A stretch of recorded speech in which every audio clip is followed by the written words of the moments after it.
1장 삼국유사가 전하는 이야기. 경덕왕 때 한길이의 희명이라는 여인이 살았습니다. 그녀의 아이가 5살이 되었을 무렵 갑자기 앞을 보지 못하게 되었습니다. 희명은 아이를 품에 안고 분황사로 향했습니다.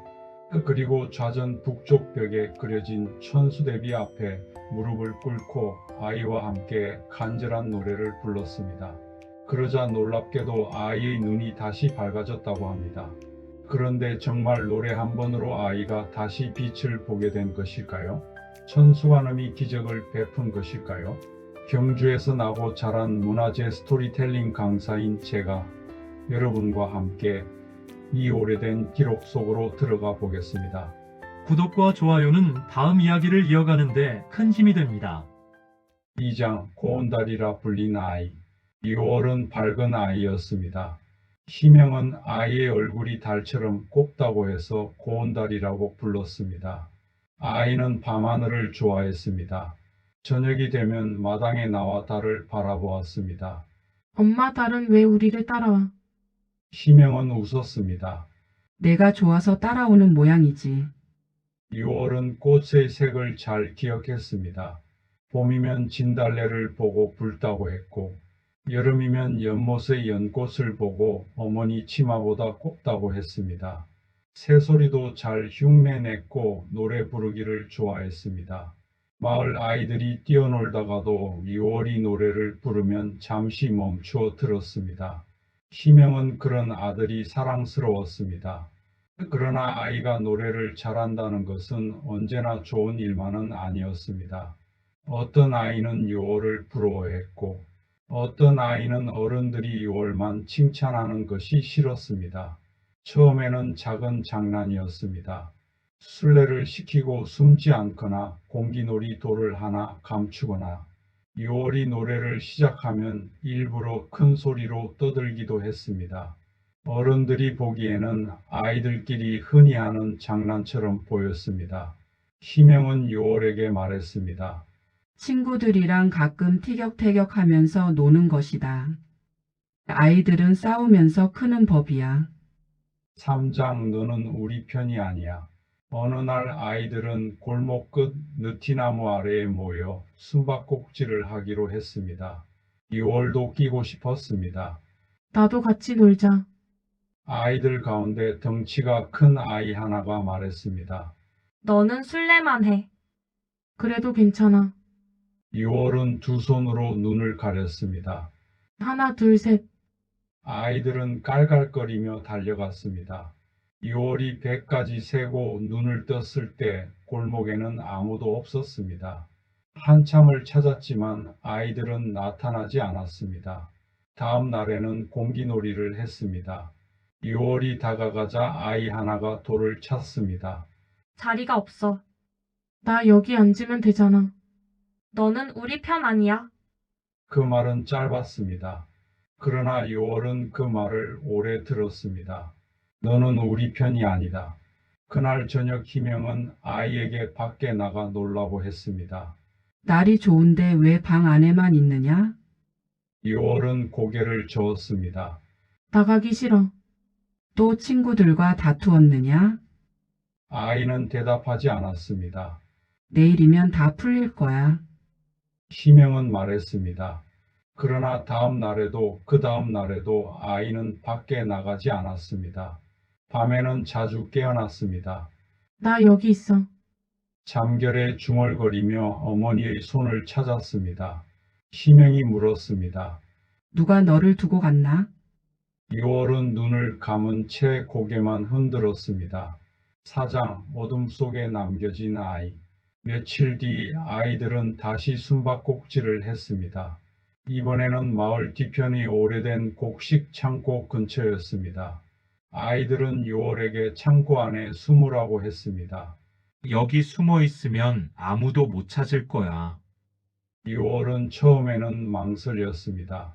창고 안은 어두웠습니다. 걸어둔 마늘과 가마니의 집 냄새, 곡식 먼지 냄새가 났습니다. 그러나 친구들이 웃으며 등을 떠밀었습니다. 무서워?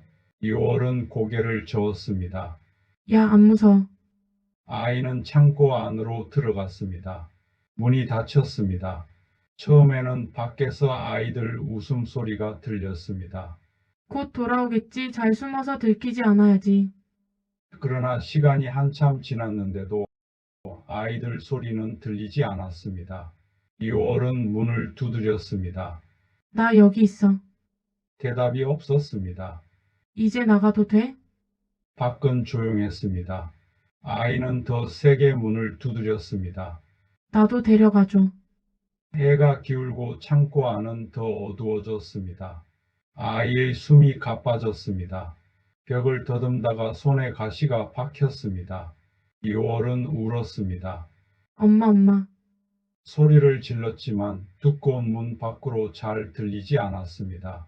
아이들은 장난을 치고 돌아가려 했습니다. 그러나 어른들에게 혼날까 두려워 아무 말도 하지 않았습니다.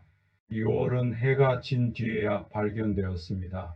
희명은 아이를 품에 안았습니다. 왜 여기 있었냐? 요월은 어머니의 가슴에 얼굴을 묻고 떨었습니다. 친구들이 아무도 안 돌아왔어. 그날 밤부터 요월은 등잔불을 끄지 못하게 했습니다. 5장 아이의 눈보다 먼저 다친 것. 며칠 동안 요월은 어머니 곁에서 떨어지지 않았습니다. 밖에서 아이들 웃음소리가 들리면 몸을 웅크렸습니다. 밤에는 악몽을 꾸었습니다. 밥을 먹다가 토할 것 같다고 했고 5살이 되었는데도 다시 손가락을 빨기 시작했습니다. 희명은 아이를 나무랐습니다. 이제 큰아이가 왜 이러느냐? 요월은 더 작아졌습니다. 어느 날 아이가 그림을 그렸습니다. 검은 붓으로 사람들을 그렸습니다. 친구들은 크게 그렸고 자신은 구석에 아주 작게 그렸습니다. 희명이 물었습니다. 너는 왜 이렇게 작아? 요월은 한참 뒤에 작게 말했습니다. 아무도 나를 못 보니까.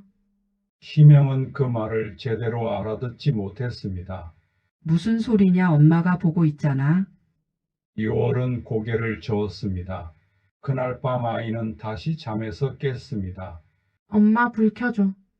희명은 등잔을 밝혔습니다. 불 켰다. 이 불빛이 안 보여.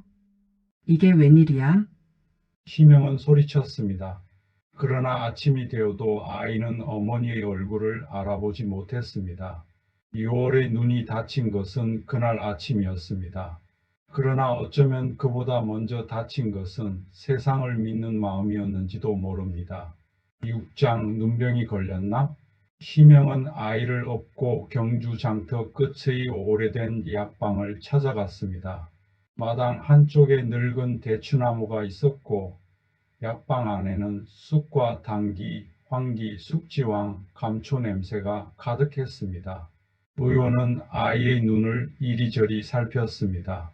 등잔불을 비추고 손가락을 움직였습니다. 맥도 짚었습니다. 요월은 아무 반응이 없었습니다. 희명이 물었습니다. 눈병입니까? 의원은 다시 한참 동안 진맥과 아이의 상태를 살폈습니다. 눈동자는 빛을 받고 있습니다. 그런데 왜 못 봅니까? 눈에 큰 상처는 보이지 않습니다. 희명의 목소리가 높아졌습니다. 눈에 병이 없다면 아이가 거짓말을 한다는 말입니까? 의원은 고개를 저었습니다. 그런 뜻이 아닙니다. 보이지 않는 상처가 더 깊을 때도 있습니다. 보이지 않는 상처가 뭡니까? 사람 몸은 생각보다 복잡합니다. 마음이 놀라면 손이 떨리고 두려우면 배가 아픕니다. 아이의 마음이 너무 놀라 빛을 받아들이지 못하는 것일 수도 있습니다. 희명은 믿기 어려웠습니다. 마을 사람들은 더 심한 말을 했습니다. 그 집에 나쁜 기운이 붙은 모양이다. 전생에 업보가 있나 그렇게 안 보이는데 어미가 너무 감싸 키워서 그런가. 희명은 밤마다 울었습니다. 아이의 눈만 낫게 할 수 있다면 무엇이든 하고 싶었습니다. 약을 다려 먹이고 눈에 따뜻한 수건도 대어 보았습니다. 그러나 달라지는 것은 없었습니다. 며칠 뒤 의원에 다시 찾아가 보자 의원이 말했습니다. 분황사로 가보시오.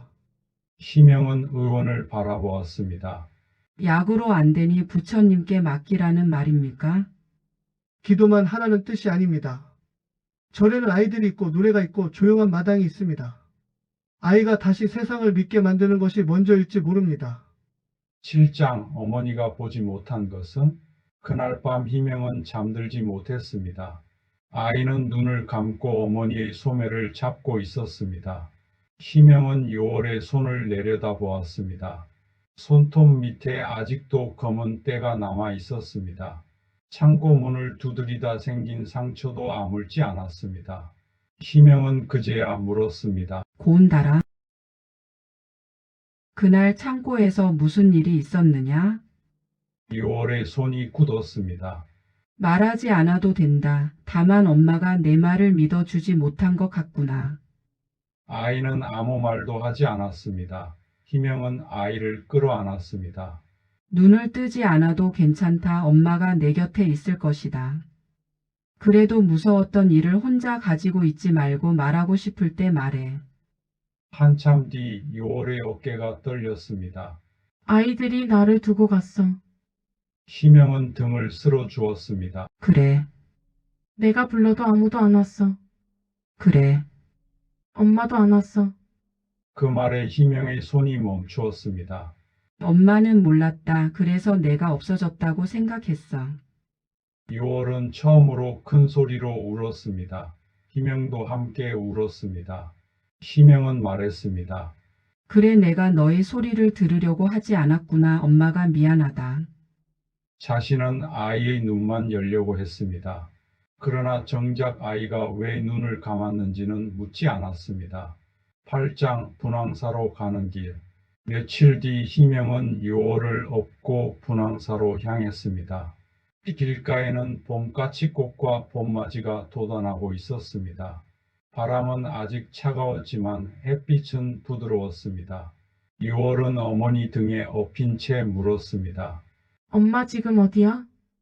분황사 앞 들판을 지나고 있다. 하늘은 무슨 색이에요? 희명은 울컥하여 한참 동안 대답하지 못했습니다.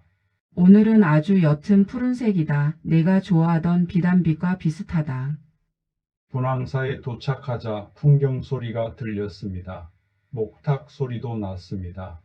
향 냄새가 바람을 타고 왔습니다. 노승은 희명의 이야기를 듣고 말했습니다. 아이의 눈을 달라고만 빌지 마시오. 희명은 놀라 그를 바라보았습니다. 그럼 무엇을 빌어야 합니까?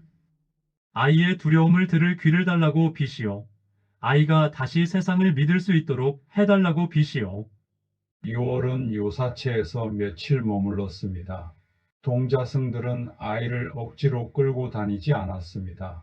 처음에는 아이 곁에 앉아 목탁만 두드렸습니다. 이 소리가 어느 쪽에서 들리니? 요월은 손가락으로 방향을 가리켰습니다. 다음 날에는 돌멩이를 굴렸습니다. 또 다음 날에는 향기만 맡고 꽃을 찾게 했습니다. 매화 향기다. 요월이 오랜만에 웃었습니다. 동자승 하나가 고사리 손을 내밀었습니다. 내 손을 잡고 세 걸음만 걸어보자. 요월은 망설였습니다. 그러나 곧 손을 잡았습니다. 한 걸음, 두 걸음, 세 걸음. 9장 다시 찾아온 그 아이. 어느 날 오후 분황사 마당에 한 아이가 찾아왔습니다. 요월을 창고에 두고 갔던 아이였습니다. 그 아이의 어머니가 등을 떠밀었습니다. 어서 말하거라. 아이는 고개를 숙였습니다. 요월은 목소리를 알아들었습니다. 너구나. 아이는 아무 말도 하지 못했습니다. 요월이 물었습니다. 왜 나를 두고 갔어? 장난이었어. 나는 무서웠어. 알아, 미안해. 모르잖아. 너는 밖에 있었잖아. 아이의 눈에서 눈물이 떨어졌습니다. 돌아가려고 했어. 그런데 어른들한테 혼날까 봐 무서웠어. 요월은 손을 내밀지 않았습니다. 희명도 조용히 바라보고만 있었습니다. 노승은 멀리서 두 아이를 지켜보았습니다. 한참 뒤 그 아이가 주머니에서 작은 공깃돌을 꺼냈습니다. 이거 내 거야. 요월은 받지 않았습니다. 아이는 돌을 요월 앞에 내려놓았습니다. 그리고 다음 날에도 왔습니다. 그 다음 날에도 왔습니다. 처음에는 멀리 앉아 있었고 며칠 뒤에는 동자승들과 함께 노래를 들었습니다. 어느 날 요월이 말했습니다. 내 손을 잡아도 돼. 그 아이는 천천히 손을 내밀었습니다. 두 손이 맞닿았습니다. 화해는 한순간에 이루어지지 않았습니다. 그러나 시작은 그렇게 작았습니다. 10장 천수대비 앞의 노래. 희명은 요월을 데리고 분황사 좌전 북쪽 벽으로 갔습니다. 그곳에는 천수대비의 모습이 그려져 있었습니다. 1000개의 손과 1000개의 눈으로 중생을 구한다는 관세음보살이었습니다. 요월은 보지 못했지만 희명은 그림 앞에서 오래 서 있었습니다. 고운달아, 오늘은 엄마와 함께 노래를 불러보자. 요월은 고개를 저었습니다. 못해요. 처음엔 엄마가 먼저 부르마. 희명은 아이의 손을 잡았습니다. 두 사람은 무릎을 구부리고 두 손을 모았습니다. 희명이 먼저 낮은 목소리로 불렀습니다. 무릎을 구부리고 두 손바닥을 모아 천수관음 앞에 빌어 사례나이다. 천손의 천문을 하나를 놓아 하나를 덜길 바라나이다. 둘 못내라 하나라도 은밀히 고칠 내라. 나에게 비춰 주신다면 놓아주시고 베푼 자비야말로 불이 되오리라.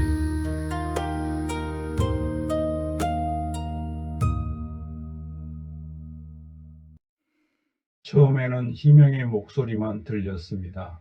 그러다가 두 번째 노래부터 요월의 목소리가 섞였습니다. 가늘고 떨리는 목소리였습니다. 천수관음 앞에 빌어 사례나이다. 동자승들도 멀리서 따라 불렀습니다. 요월을 두고 갔던 아이도 조용히 입을 열었습니다. 노래는 잘 부르기 위한 노래가 아니었습니다. 두려움을 밖으로 내보내는 노래였습니다. 어머니의 마음과 아이의 울음이 함께 섞인 노래였습니다. 11장 어머니 희명의 눈물. 노래가 끝났지만 아무 일도 일어나지 않는 듯 했습니다. 희명은 실망하지 않고 요월의 손을 꼭 잡았습니다. 그때 아이가 눈을 깜빡였습니다. 엄마, 저 앞에 따뜻한 것이 있어요. 희명의 숨이 멎는 듯 했습니다. 무엇이 보이냐? 모르겠어요. 붉은 것 같기도 하고 노란 것 같기도 해요. 천수대비 앞의 등불이었습니다. 희명의 눈에서 눈물이 흘렀습니다. 요월은 어머니 얼굴 쪽으로 고개를 돌렸습니다. 엄마 얼굴에 물이 떨어져요. 희명은 아이를 끌어안았습니다. 그래, 엄마가 울고 있다. 요월은 눈을 비볐습니다. 세상이 한꺼번에 선명해진 것은 아니었습니다. 등불이 먼저 보였고 며칠 뒤에는 어머니의 얼굴 윤곽이 보였습니다. 조금 더 지나자 절 마당의 나무와 동자승들의 염주도 보였습니다. 저녁에 희명은 아이와 절 밖으로 나왔습니다. 하늘에 둥근 달이 떠 있었습니다. 요월이 고개를 들었습니다. 엄마, 왜 그래? 고운 달이 떴어요. 희명은 웃으며 울었습니다. 아이는 다시 달을 보았습니다. 12장 1000개의 손은 어디에 있을까? 삼국유사는 천수대비 앞에서 노래를 부른 아이의 눈이 밝아졌다고 기록하고 있습니다. 그 시대 사람들은 천수관음의 자비가 아이를 구했다고 믿었습니다. 오늘날의 의학으로 본다면 요월의 증상은 큰 심리적 충격과 불안에서 비롯된 기능성 시각상실로 해석할 수도 있습니다. 눈 자체에는 큰 병이 없었지만 아이의 마음이 세상의 빛을 받아들이지 못했던 것입니다. 그렇다면 요월의 눈을 다시 연 것은 무엇이었을까요? 천수관음의 기적이었을까요? 어머니의 노래였을까요? 동자승들과의 놀이였을까요? 친구의 사과였을까요? 어쩌면 모두였을 것입니다. 천수관음의 1000개의 손은 불상에만 있었던 것이 아닐지도 모릅니다. 아이를 안고 분황사까지 걸어온 희명의 손, 눈을 살피고 아이의 마음까지 보려 했던 의원의 손, 유월과 함께 돌을 굴리고 목탁을 두드린 동자승의 손 잘못을 인정하고 뒤늦게 내민 친구의 손, 그 손들이 하나둘 모여 1000개의 손이 되었을 것입니다. 1000개의 눈도 마찬가지입니다. 아이가 보지 못할 때 누군가는 대신 보아주어야 합니다. 누군가는 아이가 울고 있다는 것을 보아야 하고 누군가는 그 울음 뒤에 숨은 두려움을 보아야 합니다. 2월의 눈은 어느 날 갑자기 닫혔습니다. 그러나 그보다 먼저 닫힌 것은 세상을 믿는 마음이었습니다. 그리고 아이의 눈을 다시 연 것은 한 번의 기적만이 아니었습니다. 아이에게 내밀어진 수많은 손이었습니다. 오늘도 분황사 바람 속에는 오래된 노래가 남아있을지 모릅니다. 무릎을 구부리고 두 손을 모아 한 아이가 다시 세상을 볼 수 있게 해달라고 빌던 어머니의 노래 말입니다.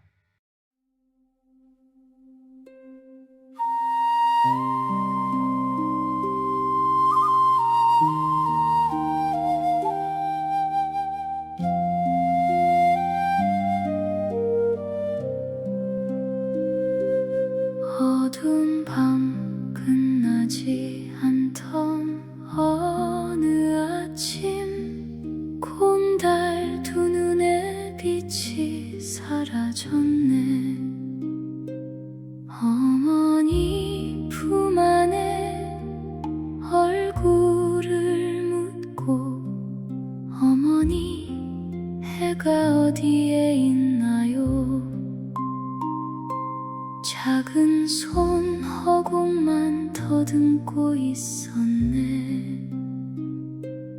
마을의 웃음은 멀어져 가고 닫힌 창고 속 울음만 남았네. 아무도 오지 않던 그 어둠 속에 아이의 마음도 문을 닫았네. 어머니 나를 놓지 말아요.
세상을 바라보네.